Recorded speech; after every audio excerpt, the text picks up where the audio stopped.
Hello friends, Radhe Krishna. स्वागत है आपका साधना की रसोई में। हम बहुत कोशिश करते हैं लेकिन मार्केट जैसा श्रीखंड घर पर नहीं बना पाते हैं क्योंकि हमारी जो प्रोसेस होती है वो गलत होती है। तो आज हम बनाएंगे बिल्कुल मार्केट जैसा श्रीखंड, या आप कह सकते हैं कि मार्केट से भी अच्छा और शुद्ध घर का बना हुआ श्रीखंड। तो चलिए बनाना शुरू करते हैं अपनी बहुत ही टेस्टी और मज़ेदार सी रेसिपी। तो यहाँ श्रीखंड बनाने के लिए हमने जो दही का इस्तेमाल किया है उसको हमने पहले ही जमा के रख लिया था, और ये फुल क्रीम वाला दूध था। जो मलाई वाला दूध होता है उसी का ही इस्तेमाल होता है श्रीखंड में, और फुल मलाई की वजह से ही श्रीखंड में चिकनाहट आती है। तो फुल क्रीम वाले दूध से बने दही का ही इस्तेमाल करना है। इसी तरह का दही श्रीखंड के लिए चाहिए होता है। अब इस दही को हम छानेंगे, तो इसके लिए हम एक बाउल लेंगे, बड़ा सा कोई बर्तन बड़ा सा ले लीजिएगा और उसके ऊपर इस तरह की कोई छन्नी रख दीजिएगा। अब एक सूती कपड़ा या इस तरह का कोई रुमाल ले सकते हैं। तो इसको हम थोड़ा सा गीला कर लेंगे ताकि इसमें दही चिपके नहीं। दही को डायरेक्ट स्ट्रेनर पे नहीं डालना है, अगर डायरेक्ट स्ट्रेनर में डाल देंगे तो पानी के साथ साथ दही भी निकल जाएगा। आज मैं 3 तरह का श्रीखंड बनाऊंगी, तो इसलिए हमने यहाँ पर 1 लीटर दही का इस्तेमाल किया है। तो ये गाढ़ा गाढ़ा दही मैंने डाल लिया है। अब बारी है इसको कवर करने की। तो इस तरह से इसके चारों कोनों को पकड़कर इस तरह से एक मुट्ठी में बंद कर लेंगे। जैसे आप पनीर फाड़ते हैं ना, उसी तरह से इसका भी हमें सारा पानी निकाल देना है। बिल्कुल पनीर की तरह ये चक्का बन जाएगा, और इस तरह से दबाते हुए सारा पानी हम निकाल देंगे। दही में ज़रा भी पानी नहीं रहने देना है। और ये देखिए दही में से इतना पानी निकल गया है, इसको हम हटा देंगे। इस पानी का यूज आप सब्जी बनाने में भी कर सकते हैं। और इसको हम इस तरह से थोड़ा सा टाइट करेंगे, अच्छे से घुमाकर बांध देंगे। और अब इसके ऊपर हम एक प्लेट रखेंगे।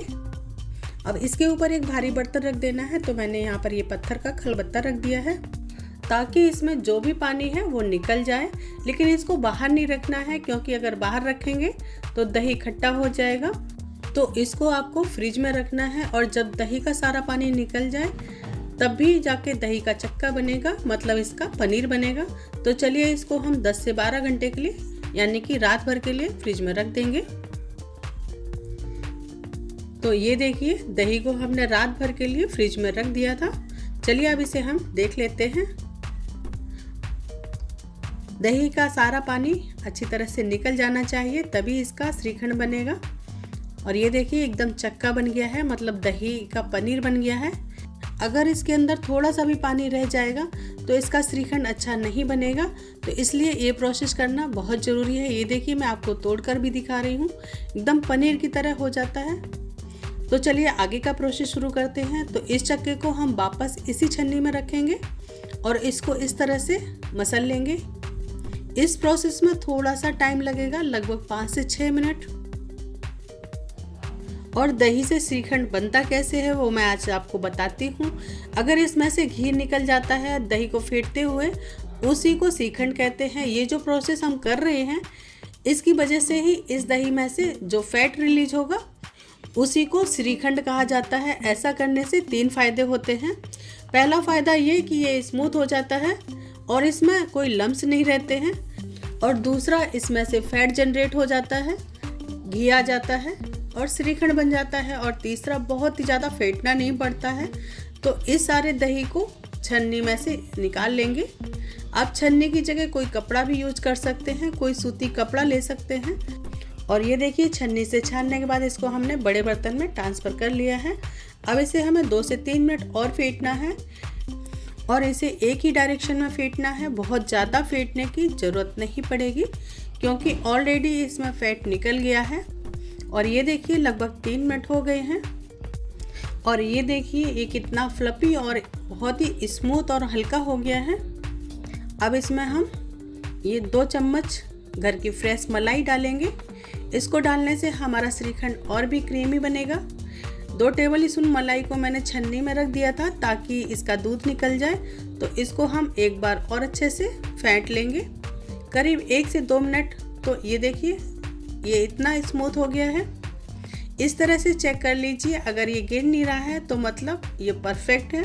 तो ये दही श्रीखंड बनने के लिए रेडी हो गया है। तो चलिए आगे का प्रोसेस करते हैं। तो इसको रखते हैं साइड में।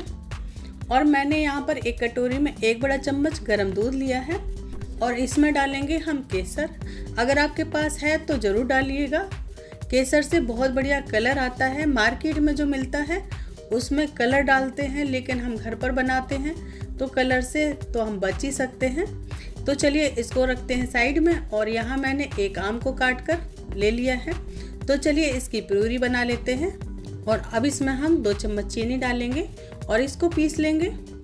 तो ये देखिए हमने आम की प्यूरी बना ली है। तो चलिए अब इसको हम पका लेंगे। तो गैस पर मैंने एक पैन रख दिया है और उसमें आधा चम्मच घी डाल दिया था। और अब इसमें हम थोड़े से काजू डाल रहे हैं और इनको थोड़ा सा रोस्ट करेंगे और साथ में ही थोड़े से बादाम भी डाल देंगे और इन दोनों को 1 मिनट के लिए रोस्ट करेंगे। ज़्यादा रोस्ट नहीं करना है हमें। और ये देखिए अच्छे से भुन गए हैं। अब इनको हम निकाल लेंगे और अब इसी पैन में मैंगो प्यूरी डालकर इसको पका लेंगे। अगर आप मैंगो का श्रीखंड बना रहे हैं और इसको 1 हफ्ते तक स्टोर करके रखना चाहते हैं तो इसको प्यूरी को आपको पकाना पड़ेगा। नहीं तो अगर आप तुरंत बनाकर खाना चाहते हैं तो इसको ऐसे ही पीसकर डाल सकते हैं। अगर आप मैंगो श्रीखंड को स्टोर कर रहे हैं तो इस तरह से ही पका कर डालें, नहीं तो वो पानी छोड़ देगा और श्रीखंड पतला हो जाएगा। ये देखिए प्यूरी हमारी पक गई है। चलिए अब इसे हम निकाल कर ठंडा कर लेते हैं। तो चलिए अब एक बाउल में 2 बड़ा चम्मच दही को निकाल लेंगे और बाकी के दही को साइड में रख देंगे। और अब मैं इसमें शुगर ऐड कर रही हूँ। मैंने इसमें 2 चम्मच पिसी हुई चीनी डाली है। आप मीठा अपने स्वाद के अनुसार कर सकते हैं। आज मैं आपको 3 तरह का श्रीखंड बना के बताऊंगी। तो ये लीजिए चीनी हमारी अच्छे से मिक्स हो गई है। तो अब इसमें हम थोड़ा सा इलायची का पाउडर डाल रहे हैं। इलायची हमेशा फ्रेश कूट कर डालें, इससे खुशबू बहुत अच्छी आती है। और अब इसमें हम केसर वाला दूध ऐड करेंगे। दूध ठंडा होने के बाद इसका कलर और भी अच्छा हो गया है। बहुत ज़्यादा दूध नहीं डालना है। अगर आप बहुत ज़्यादा दूध इस्तेमाल करेंगे तो इसकी कंसिस्टेंसी पतली हो जाएगी। और अब इसमें हम चॉप किए हुए बादाम और पिस्ता डाल देंगे और एक बार अच्छे से सारी चीज़ों को मिक्स करेंगे। अब इसको एक बाउल में ट्रांसफ़र कर लेंगे। आप इसको मीठा कम ज़्यादा कर सकते हैं। आप शुगर फ्री का भी इस्तेमाल कर सकते हैं, आपकी चॉइस के ऊपर है।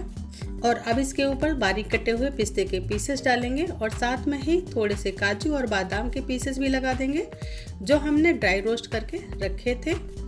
और साथ में ही थोड़ा सा ऊपर से केसर वाला ये दूध डाल देंगे।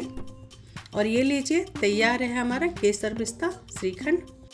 एकदम परफेक्ट बना है और ये देखिए कितना यमी लग रहा है हमारा केसर पिस्ता श्रीखंड। तो चलिए अब बनाते हैं अपना मैंगो श्रीखंड। तो उसी बैटर में से 2 चम्मच दही लेंगे और अब इसमें मैंगो प्यूरी ऐड करेंगे। ये अच्छे से ठंडी हो गई है। मैंगो प्यूरी को हमें तभी ऐड करना है जब वो अच्छे से ठंडी हो जाए। मैंगो को हम अच्छी तरह से दही के साथ मिक्स कर लेंगे। यहाँ पर आपको चीनी डालने की बिल्कुल ज़रूरत नहीं है, क्योंकि हमने जब मैंगो पीसा था तो उसमें हमने 2 चम्मच चीनी ऐड कर दी थी और उसी के साथ पीस लिया था। और इसके साथ ही अब इसमें इलायची का पाउडर ऐड कर रही हूँ। अगर आप इसमें डालना चाहें तो डालें, नहीं तो रहने दें। और ये लीजिए रेडी है हमारा मैंगो श्रीखंड। कसम से दोस्तों इसका टेस्ट इतना अच्छा लगता है कि आप एक बार बनाओगे तो बार बार खाने का मन करेगा। अब इसके ऊपर 1 चम्मच ये मैंगो का पल्प लगा देंगे। आप जैसे चाहें उसको डेकोरेट कर सकते हैं। मैं यहाँ पर थोड़ा सा मैंगो का पल्प लगा रही हूँ और साथ में ही थोड़े से मैंगो के पीसेस रख रही हूँ। जब आप इसे खाएंगे तो बीच बीच में मैंगो के पीसेस आते हैं तो वो बहुत ही टेस्टी लगते हैं। और अब मैं इसके ऊपर थोड़ी सी गुलाब की पत्तियाँ डाल रही हूँ। ये पूरी तरह से ऑप्शनल है, अगर आप डालना चाहें तो डालें, वरना इसके ऊपर आप ड्राई फ्रूट भी डाल सकते हैं। और ये लीजिए सुपर टेस्टी मैंगो श्रीखंड तैयार है हमारा। इसे देखकर सच में फ्रेंड्स मुंह में पानी आ रहा है। तो चलिए अब बनाते हैं बच्चों का फेवरेट चॉकलेट श्रीखंड। तो इसमें मैं 3 चम्मच चीनी डाल रही हूँ और साथ में ही ये हर्शीज़ का कोको पाउडर डाल रही हूँ। ये हमने 2 चम्मच हर्शीज़ का पाउडर लिया है। ये इस तरह का मार्केट में आपको बड़ी आसानी से मिल जाएगा। और इसके साथ ही 2 चम्मच ग्रेट की हुई मिल्क चॉकलेट डाल रही हूँ। ये पूरी तरह से ऑप्शनल है, अगर आप डालना चाहें तो डालें, वरना आप इसको स्किप कर सकते हैं। और साथ में ही 2 चम्मच बारीक कटे हुए बादाम डाल रही हूँ और इसके साथ ही 1 चम्मच चॉकलेट एसेंस डाल रही हूँ। इससे हमारे श्रीखंड का टेस्ट दुगना हो जाएगा। और अब इन सब चीज़ों को अच्छे से मिक्स कर लेंगे। और ये देखिए सारी चीज़ों को हमने अच्छे से मिक्स कर लिया है। अब इसमें हम ये चॉकलेट सिरप डाल रहे हैं। ये 1 चम्मच हमने चॉकलेट सिरप लिया है। अगर आपके पास हो तो ज़रूर डालिएगा, इससे बहुत ही अच्छा टेस्ट आता है, बच्चों को बहुत पसंद आता है। और सिरप डालकर इसको अच्छे से मिक्स करेंगे। और अब इसको और भी टेस्टी बनाने के लिए मैं इसमें चोको चिप्स ऐड कर रही हूँ। और जब आप इस श्रीखंड को बच्चों को खिलाएंगे ना, तो बच्चे उंगलियां चाट कर खाएंगे। बच्चे ही क्या, फैमिली या फ्रेंड में से किसी को भी खिलाएंगे तो वो भी उंगलियां चाट कर खाएंगे और आपसे इसकी रेसिपी पूछ कर जाएंगे और आपकी तारीफ करते नहीं थकेंगे। तो चलिए इसे हम एक बाउल में निकाल लेते हैं। अब इसको थोड़ा सा डेकोरेट करने के लिए इसके ऊपर चॉकलेट चिप्स डाल रही हूँ और साथ ही थोड़े से बादाम के पीसेस ऐड कर रही हूँ। इससे हमारा चॉकलेट श्रीखंड और भी सुंदर लगेगा। ये पूरी तरह से ऑप्शनल है, आप जैसे सजाना चाहें वैसे सजा सकते हैं। आप इसे और भी फ्लेवर में बना सकते हैं, जैसे स्ट्रॉबेरी, चीकू और अंगूर का भी बना सकते हैं, तो आपकी चॉइस के ऊपर है। आप थोड़ा थोड़ा से पार्ट लेकर उस फ्रूट की प्यूरी डाल दीजिए तो रेडी हो जाएगा आपका श्रीखंड। तो देखा आपने, ये श्रीखंड बनाना कितना आसान है, कितनी जल्दी बनके रेडी हो जाता है। और अगर आपने इसका 2 चम्मच भी खा लिया तो मन प्रसन्न हो जाएगा। तो इसको बनाना तो बनता है। तो वीडियो कैसी लगी आपको मुझे कमेंट में ज़रूर बताइएगा और ये भी बताइए कि आप इसको कैसे बनाते हैं। और वीडियो पसंद आई हो तो वीडियो को लाइक करें, शेयर करें और आपके अपने चैनल साधना की रसोई को सब्सक्राइब करना बिल्कुल ना भूलें। तो मिलते हैं एक नई रेसिपी के साथ, तब तक के लिए राधे राधे।